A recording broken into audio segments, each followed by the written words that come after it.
আসসালামু আলাইকুম ওয়া রাহমাতুল্লাহি ওয়া বারাকাতুহু। ইন্নাল হামদুলিল্লাহ ওয়াসসালাতু ওয়াসসালামু আলা মান লা নাবিয়্যা বা'দা। সুপ্রিয় দর্শক শ্রোতা, আমরা মসজিদ নববীর খুতবার অনুবাদ শুরু করছি। আজকের খতিব হচ্ছেন ফজিলাতুশ শেখ আব্দুল্লাহ আল বুআইজান হাফিজাহুল্লাহ। যে বিষয়ে তিনি মুসলিম উম্মার জন্য খুতবাটি প্রদান করেছেন তা হচ্ছে মাতা পিতার প্রতি সদ্ব্যবহার। বিষয়টি খুবই অসাধারণ এবং আমাদের খুবই প্রয়োজন, কারণ এই বর্তমান সময়ে অধিকাংশ মানুষ বা সন্তানরাই তাদের মাতা পিতার অবাধ্য হয়। অনেক ক্ষেত্রে অজ্ঞতাবশতই এটা হয়ে থাকে। তো আজকের খুতবার মাধ্যমে সম্মানিত খতিব সাহেব তিনি মুসলিম বিশ্বকে নসিহত করেছেন যেন মাতা পিতার প্রতি সদ্ব্যবহারের ক্ষেত্রে আমরা প্রত্যেকেই যত্নবান হই। চলুন আমরা খুতবার অনুবাদ থেকেই বিষয়টি বোঝার চেষ্টা করি। সম্মানিত খতিব সাহেব তিনি প্রথমে সুন্দর একটি ভূমিকা দিয়েছেন, যেখানে আল্লাহ রাব্বুল আলামিনের প্রশংসা করেছেন, রাসূলুল্লাহ সাল্লাল্লাহু আলাইহি ওয়াসাল্লামের উপর দরুদ পাঠ করেছেন এবং তিনি বলেছেন, হে মানব জাতি, আল্লাহ সুবহানাহু ওয়া তাআলা আদেশ করেছেন ইহসান এবং ন্যায় পরায়ণতা অবলম্বন করতে এবং প্রত্যেকের হককে যথাযথভাবে আদায় করতে। এই মর্মে আল্লাহ রাব্বুল আলামিন সূরাতুল ইসরার 26 নম্বর আয়াতে কারিমায় বলেছেন, ওয়া আতিযাল কুরবা হাক্কাহু ওয়াল মিসকিনা ওয়া বিনাস সাবিল ওয়া লা তুবাযযির তাবযীরা। তুমি আদায় করো আপনজনদের হককে, নিকটতম আত্মীয় স্বজনদের হককে আদায় করো, মিসকিনদের হক এবং পথিক মুসাফিরদের হককেও আদায় করো, আর কোনো অবস্থাতেই অপচয় করো না। এই আয়াতের মধ্যে আল্লাহ রাব্বুল আলামিন আমাদেরকে আপনজনদের হক সঠিকভাবে আদায় করতে বলেছেন। আর হক আদায় করা এটা হচ্ছে উন্নত চরিত্রের একটি শ্রেষ্ঠ নমুনা। কেননা ইসলাম আমাদেরকে এই ব্যাপারে উদ্বুদ্ধ করে যে কেউ যদি আমার প্রতি ইহসান করে তাহলে আমি যেন সেই ইহসানের প্রতিদান দেই। এই মর্মে রাসূলুল্লাহ সাল্লাল্লাহু আলাইহি ওয়াসাল্লাম বলেছেন, যা ইমাম আহমদ বিন হাম্বল তার মুসনাদে বর্ণনা করেছেন। আল্লাহ নবী সাল্লাল্লাহু আলাইহি ওয়াসাল্লাম বলেন, রাসূলুল্লাহ সাল্লাল্লাহু আলাইহি ওয়াসাল্লাম বলেছেন, মান সানাআ ইলাইকুম মারুফান ফাকাফিউহু। তোমাদের প্রতি কেউ যদি ইহসান করে, কোনো উপকার করে, দয়া করে, তাহলে তার প্রতিদান দাও। ফাইলাম তাজিদু মা তুকাফিউহু ফাদউ লা। যদি তাকে প্রতিদান দেওয়ার মতো কোনো কিছু না পাও, তাহলে তার জন্য দোয়া করতে থাকো। হাত্তা তাআলামু আন্নাকুম কদ কাফাতুমুহু, যাতে করে তোমরা জানো যে হ্যাঁ তোমরা তার প্রতিদান দিয়েছো। অর্থাৎ দোয়া করতে থাকতে হবে যদি কোনো কিছু আমরা করতে না পারি। এরপর সম্মানিত খতিব সাহেব তিনি বললেন, তিনি তার মূল বক্তব্যে প্রবেশ করলেন যে আল্লাহ রাব্বুল আলামিন বিবাহ বন্ধনকে হালাল করেছেন আর জিনা ব্যভিচারকে হারাম করেছেন। আর মাতা পিতার প্রতি আল্লাহ তাআলা একটি বড় দায়িত্ব দিয়েছেন, সন্তানদেরকে সঠিক শিক্ষা দেওয়া, সঠিকভাবে লালন পালন করা। আর আল্লাহ তাআলা ওই মা বাবার অন্তরে সন্তানদের প্রতি মায়া মহব্বত ভালোবাসা সৃষ্টি করে দিয়েছেন। এজন্য দেখা যায়, বা এটা অবশ্যই স্বীকার করতে হবে যে প্রত্যেকটি মা বাপ তাদের সন্তানদের জন্য কতই না কষ্ট করে থাকেন। তারা দেখা যায় নিজেরা অনেক কষ্ট করেন সন্তানদের সুখের জন্য, তারা নিজেরা অনেক ত্যাগ স্বীকার করেন সন্তানরা যাতে করে তারা কষ্টহীন এবং আরামদায়ক জীবনযাপন করে। তারা অনেক রাত্রকে নিদ্রাহীনভাবে কাটিয়ে দেন যাতে করে সন্তান আরামে ঘুমাতে পারে। তারা অনেক ক্ষেত্রে ক্ষুধার্ত থাকেন যাতে করে সন্তান পেট পুরে খেতে পারে। এভাবে করে তারা তৃষ্ণার্ত থাকেন যাতে করে সন্তান তৃষ্ণার্ত না হয়। এই জন্য এভাবে করে তারা অনেক ক্ষেত্রেই সন্তানদের নিরাপত্তার জন্য নিজেরা ভয় ও আতঙ্কিত থাকেন। এই বিষয়গুলোকে আমরা কেউ অস্বীকার করতে পারবো না। এজন্যই এই যে মা বাপ সন্তানদের প্রতি এতটুকু মায়া এবং দয়া নিয়ে, এত ভালোবাসা মায়া দিয়ে তাদেরকে লালন পালন করে, এত কষ্ট করে, তাই আল্লাহ সুবহানাহু ওয়া তাআলা তিনি তাদের প্রতিদান হিসাবে এটাই আমাদের উপর অবধারিত করে দিয়েছেন, আমরা যেন তাদের প্রতি ইহসান করি, তাদের সাথে সদ্ব্যবহার করি এবং আমাদের বাহুকে তাদের জন্য অবনত করে দেই। তাই দেখা যায় আল্লাহ রাব্বুল আলামিন কোরআনুল কারিমে তার হকের কথা যেখানে আলোচনা করেছেন, পাশাপাশি মা বাবার হকের বিষয়টিও তুলে ধরেছেন। আল্লাহ রাব্বুল আলামিন মাতা পিতার সন্তুষ্টির মধ্যে আল্লাহ তাআলা সন্তুষ্টি নিহিত আছে, মাতা পিতার অসন্তুষ্টির মধ্যে আল্লাহ তাআলার অসন্তুষ্টি নিহিত আছে, এমন কথা হাদিসের মধ্যে আমরা পাবো। যেমন আল্লাহ রাব্বুল আলামিন তিনি তার হকের সাথে মাতা পিতার হকের কথা কোরআনুল কারীমের সূরাতুন নিসার 36 নম্বর আয়াতে কারিমায় বলেছেন, ওয়া'বুদুল্লাহা ওয়ালা তুশরিকু বিহি শাইআ, যে তোমরা এক আল্লাহর গোলামি করো, আল্লাহর সাথে কোনো কিছুকে অংশীদার বা শরীক স্থাপন করবে না, আর মাতা পিতার প্রতি সৎ আচরণ করো, মাতা পিতার প্রতি ইহসান করো। তাহলে এই আয়াতের মধ্যে স্পষ্টভাবে জানা গেল যে আল্লাহ রাব্বুল আলামিনের ইবাদতের পাশাপাশি মাতা পিতার হকের কথা আল্লাহ তাআলা উল্লেখ করেছেন। এরপর সম্মানিত খতিব সাহেব বলেন যে সবচেয়ে বড় হক সন্তানদের উপর, আমাদের উপর, এবং আল্লাহর কাছে খুব প্রিয় একটি ইবাদত হচ্ছে মাতা পিতার প্রতি সৎ আচরণ করা, তাদের প্রতি ইহসান করা, তাদের প্রতি দয়া করা, রহমতের এবং দয়ার পরশ হয়ে বাহুকে তাদের জন্য অবনত করে দেওয়া। এটা হচ্ছে একটি বড় হক এবং এটা হচ্ছে আল্লাহর কাছে খুব প্রিয় ইবাদত, বিশেষ করে মা বাপ যখন বার্ধক্যে উপনীত হন। এমন আল্লাহ রাব্বুল আলামিন সূরাতুল ইসরার 23 এবং 24 নম্বর আয়াতে কারিমায় পরিষ্কারভাবে বলে দিয়েছেন যে ওয়াকাদা রাব্বুকা আল্লা তা'বুদু ইল্লা ইয়াহু বিল ওয়ালিদাইনি ইহসানা, তোমার রব তোমাকে আদেশ করেছেন তোমরা যেন একমাত্র কেবলমাত্র আল্লাহ তাআলারই ইবাদত করো এবং তোমরা মাতা পিতার প্রতি যেন ইহসান করো। বিশেষ করে তারা যখন ইনদাকাল কিবার, অর্থাৎ বার্ধক্যে উপনীত হয়ে যান, আহাদুহুমা ও কিলাহুমা, তাদের দুইজন অথবা দুইজনের একজন যদি বার্ধক্যে উপনীত হয়, তখন তাদেরকে ফালা তাকুল্লাহুমা উফ, তাদের কোনো কারণে, তাদের কোনো আচরণের কারণে উফ শব্দটি বলবে না।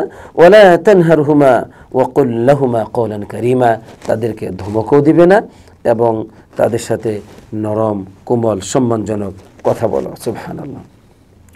এরপর আল্লাহ তাআলা বলছেন যে উখফিদ লাহুমা জানাহায যুল্লি মিনার রাহমা, তাদের জন্য দয়ার পরশ হয়ে বিনয়ের ডানাকে বিছিয়ে দাও, বিনয়ের ডানাকে অবনত করো, আর বলো ওয়াকুর রব্বির হামহুমা কামা রাব্বায়ানি সগীরা, হে আমার রব, ওই মাতা পিতার প্রতি, তাদের প্রতি তুমি দয়া করো যেমনটি তারা আমার প্রতি ইহসান করে দয়া করে আমাকে লালন পালন করেছে। তো এখানে আল্লাহ তাআলা আমাদেরকে পরিষ্কারভাবে জানিয়ে দিয়েছেন আমাদের সন্তানদের উপর আমাদের মাতা পিতার কি হক। সবচেয়ে বড় বিষয় হচ্ছে যে আল্লাহ রাব্বুল আলামিনের হকের আদেশ করার পাশাপাশি আল্লাহ তাআলা মাতা পিতার হকের কথা কোরআনুল কারীমে বলেছেন। সুবহানাল্লাহ। এই জন্য বিষয়টি খুবই গুরুত্বপূর্ণ। মাতা পিতার হক আদায়ের বিষয়টি আল্লাহর কাছে আমাদের শরীয়তে এত বড় একটি বিষয়, এত গুরুত্বপূর্ণ একটি বিষয় যে ওই মাতা পিতা, ওই মা বাপ যদি কাফের হয়, তারপরেও তাদের প্রতি ইহসান করতে হবে, দয়া করতে হবে, তাদের সাথে অসৎ আচরণ কোনো অবস্থাতেই করা যাবে না। এই মর্মে আল্লাহ রাব্বুল আলামিন সূরাতুল লুকমানের 14 এবং 15 নম্বর আয়াতে কারিমায় কিভাবে পরিষ্কারভাবে বলেছেন যে ওয়াসাইনাল ইনসান, আমি আল্লাহ তাআলা তোমাদেরকে মানে মানুষকে আল্লাহ তাআলা কি করেছেন, ইহসান করেছেন বিওয়ালিদাইহি, তাদের মাতা পিতার সম্পর্কে। এখানে বিশেষ করে মায়ের বিষয়টি আল্লাহ তাআলা বলে দিলেন যে হামালাতু উম্মুহু ওয়াহনান আলা ওয়াহনি ওয়া ফিসালুহু ফি আমাইন, যে তার মা তাকে কি করেছেন, তাকে গর্ভে ধারণ করেছেন, এরপরে একের পর এক কষ্ট সহ্য করেছেন এবং তাকে 2 বছর দুধ পান করিয়েছেন, 2 বছর অফিসালুহু ফি আমাইন, এবং দুধ পান করার সময় এখানে 2 বছর বলা হয়েছে। এরপর আল্লাহ তাআলা বলছেন আনিশকুরলি ওয়ালিওয়ালিদাইক, আমার কৃতজ্ঞতা স্বীকার করো এবং পিতামাতার কৃতজ্ঞতা স্বীকার করো, ইলাইয়াল মাসির, আমার দিকেই প্রত্যাবর্তন। তো এরপর আল্লাহ তাআলা বলছেন ওয়া ইন জাহাদাকা আলা আন তুশরিকা বি মা লাইসা লাকা বিহি ইলমুন ফালা তুতি'হুমা, এখানে আল্লাহ তাআলা বলে দিলেন মা বাপ যদি তোমাকে, তারা চেষ্টা করে আমার সাথে শিরিক করার ব্যাপারে, তাহলে যে ব্যাপারে তোমার জ্ঞান নাই তুমি সেটা করবে না, তাহলে তাদের আনুগত্য করবে না। কিন্তু ওয়াসাহিবুহুমা ফিদ দুনিয়া মারুফা, দুনিয়াতে তাদের সাথে উত্তম আচরণ করবে, ভালো আচরণ করবে। এই আয়াতের মধ্যে আল্লাহ তাআলা বলে দিলেন যে মাতা পিতা যদি মুশরিক হয়, কাফের হয় এবং সন্তানদেরকে তারা যদি বাধ্য করে শিরিক করার জন্য, তাহলে সেক্ষেত্রে তারা আল্লাহর সাথে শিরিক করবে না, কিন্তু মাতা পিতাকে ভুলে যাওয়া যাবে না, তাদের কাছ থেকে সম্পর্ক বিচ্ছিন্ন হয়ে দূরে চলে গিয়ে তাদেরকে একাকী ছেড়ে যাওয়া যাবে না, বরং ওয়াসাহিবুহুমা ফিদ দুনিয়া মারুফা, আল্লাহ তাআলা বলছেন তুমি শিরিক করবে না, তবে কিন্তু তাদের সাথে উত্তম আচরণ করবে। সুবহানাল্লাহ।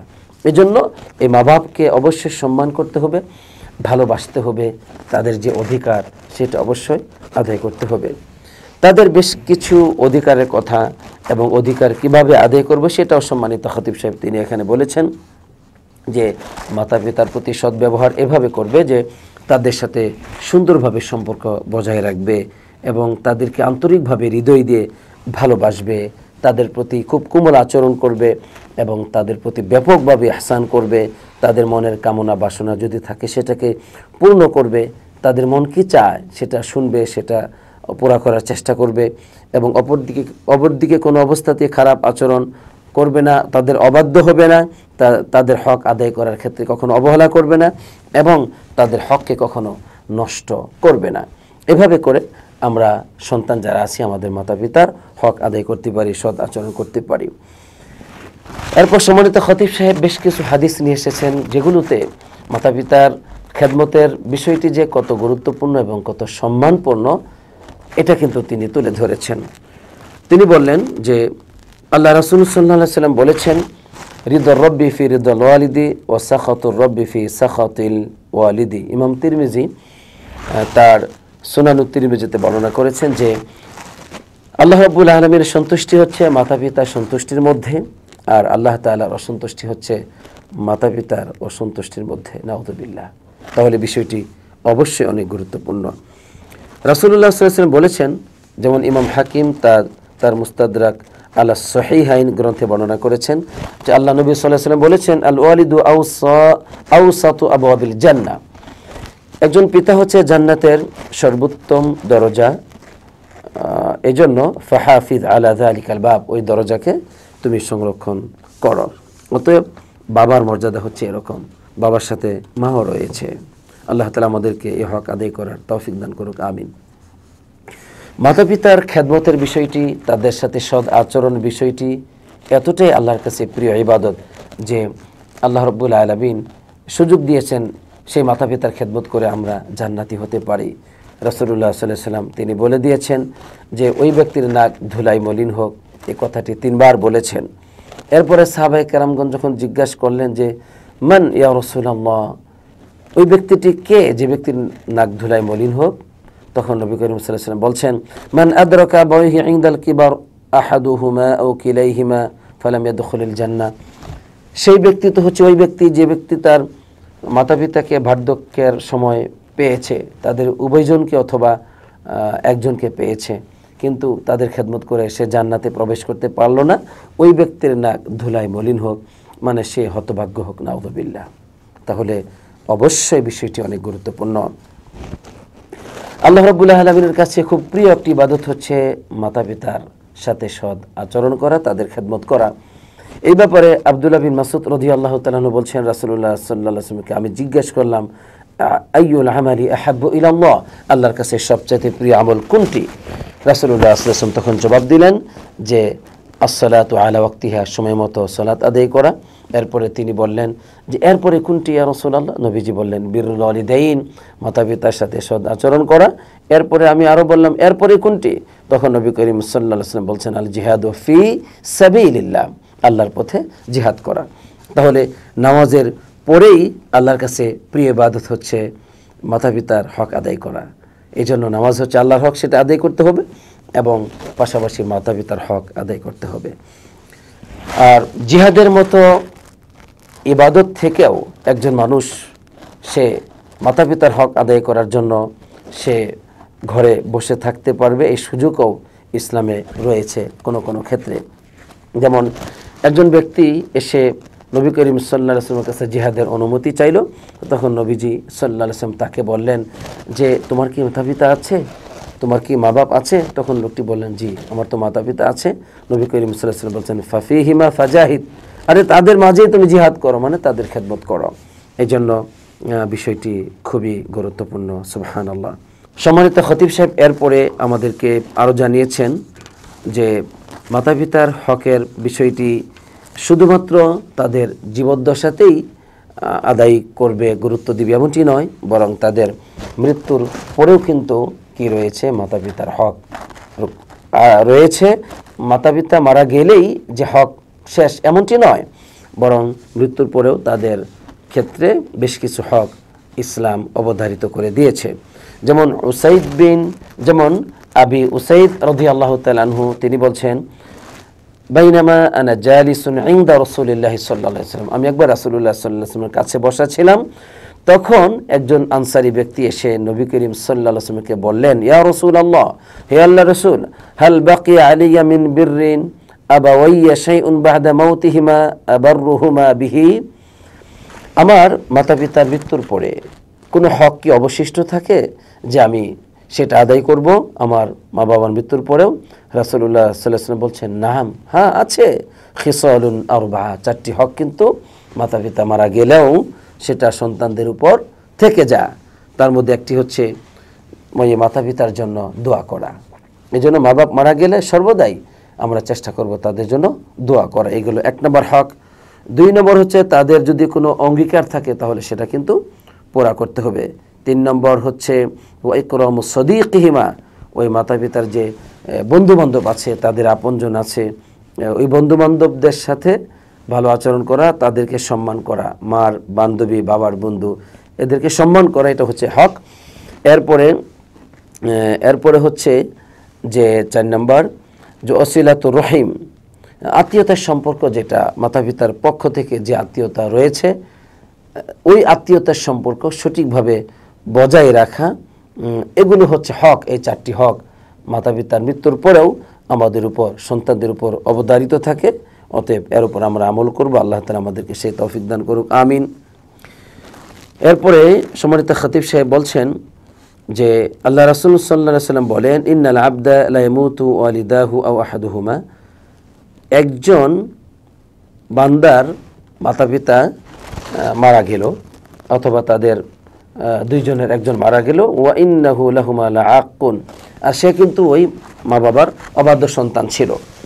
তো তখন নবী করিম সাল্লাল্লাহু আলাইহি ওয়াসাল্লাম বললেন, ফালা ইয়াযালু ইয়াদউ লাহুমা ওয়া ইস্তাগফিরু লাহুমা হাত্তা ইয়াকতুবাহুল্লাহু বাররান, সুবহানাল্লাহ। সে সর্বদাই ওই মা বাবার জন্য দোয়া করতে থাকবে, করতে করতে তাদের জন্য দোয়াও করবে, ক্ষমা চাইবে।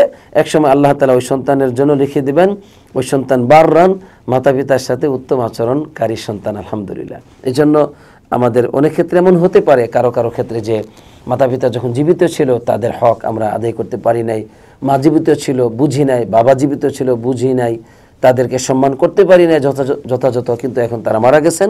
আলহামদুলিল্লাহ। এই হাদিস ইমাম বাইহাকি বর্ণনা করেছেন।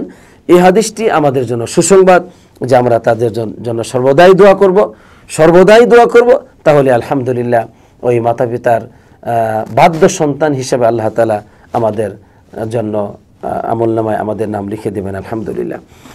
পরিশেষে সম্মানিত খতিব সাহেব মাতা পিতার কিছু অবাধ্যতার শাস্তির কথা বলেছেন, যে মাতা পিতার অবাধ্য হলে পরে এটা হচ্ছে একটি কবিরা গুনাহ, যেমনটি রাসূলুল্লাহ সাল্লাল্লাহু আলাইহি ওয়াসাল্লাম কবিরা গুনাহ সম্পর্কে সাহাবা কেরামদেরকে বলেছিলেন। তখন তিনি বললেন যে কবিরা গুনাহ হচ্ছে আল ইশরাকু বিল্লাহ, আল্লাহর সাথে শিরিক করা, ওয়া উকুকুল ওয়ালিদাইন, এবং মাতা পিতার অবাধ্য হওয়া, এটা হচ্ছে কবিরা গুনাহ। অতএব মাতা পিতার অবাধ্য হওয়া কবিরা গুনাহ। হে আল্লাহ আমাদেরকে পাপ থেকে তুমি হেফাজত করো, আমিন। এরপরে সর্বশেষ একটা হাদিস উল্লেখ করেছেন, যে হাদিসটি শোনার পরে আমাদের প্রত্যেকটি সন্তানের অবশ্যই সতর্ক থাকতে হবে। হাদিসটি শোনার পরে সেটা হচ্ছে আল্লাহ নবী সাল্লাল্লাহু আলাইহি ওয়াসাল্লাম মাতা পিতার হক নষ্ট করার ক্ষেত্রে এবং তাদের অবাধ্য সন্তানদের ক্ষেত্রে যে কথাটি বলেছেন, যে রাসূলুল্লাহ সাল্লাল্লাহু আলাইহি ওয়াসাল্লাম বলেন, কুল্লু যুনুবি ইউআখিরুল্লাহু তাআলা মা শাআ মিনহা ইলা ইয়াউমিল কিয়ামা, প্রতিটি গুনাহ আল্লাহ রাব্বুল আলামিন যতটুকু চান সেটা কিয়ামত পর্যন্ত বিলম্ব করেন শাস্তিকে। প্রত্যেকটি গুনাহ সেটা নগদ দিতে পারেন, এমনকি কিয়ামত পর্যন্ত বিলম্ব করতে পারেন। ইল্লা উকুকাল ওয়ালিদাইন, কিন্তু মাতা পিতার অবাধ্যতার যে গুনাহ, এই গুনাহ কিন্তু কিয়ামত পর্যন্ত বিলম্ব করেন না, বরং রাসূলুল্লাহ সাল্লাল্লাহু আলাইহি ওয়াসাল্লাম বলছেন, ফা ইন্নাল্লাহ তাআলা ইউআজ্জিলুহু লিসাহিবিহি ফিল হায়াতি ক্বাবলা আল মামাত, আল্লাহ রাব্বুল আলামিন মৃত্যুর আগেই ওই ব্যক্তিকে, অবাধ্য সন্তানকে দুনিয়াতে নগদ দিয়ে দেন, নাউজুবিল্লাহ। এই জন্য প্রিয় ভাইয়ের আমার, বিষয়টি খুবই মারাত্মক, বিষয়টি খুবই ভয়াবহ, মাতা পিতার অবাধ্য হওয়া। কারণ এই মাতা পিতার মাধ্যমেই আলহামদুলিল্লাহ আল্লাহ তাআলা আমাদেরকে দুনিয়াতে পাঠিয়েছেন। আজকে আমাদের অস্তিত্ব এটা মাতা পিতার মাধ্যমে ঘটেছে, এই জন্য আল্লাহ তাআলা এটাকে তিনি গুরুত্ব দেন। অতএব তাদের হক আদায় করতে হবে, তাদের অবশ্যই কোনো অবস্থাতেই অবহেলা করা যাবে না। আল্লাহ রাব্বুল আলামিন আমাদেরকে এর উপর আমল করা তৌফিক দান করুক, আমিন। সম্মানিত খতিব সাহেব এখানেই শেষ করেছেন, এরপরে তিনি দোয়া করেছেন। তো আমরা ওখানে শেষ করছি। প্রথম খুতবা এবং দ্বিতীয় খুতবা উভয়টি আমরা একসাথে শেষ করে দিলাম। আজকে আমরা যা শুনলাম যে মাতা পিতার হক আদায় করা, তাদের সাথে সদ্ব্যবহার করার যে গুরুত্বটি আমরা জানলাম, আল্লাহ রাব্বুল আলামিন আমাদের সবাইকে এর উপর আমল করার তৌফিক দান করুক, আমিন। আসসালাতু ওয়াসসালামু আলা নবিয়িনা মুহাম্মদ ওয়া আলা আলিহি ওয়া সাহবিহি আজমাইন।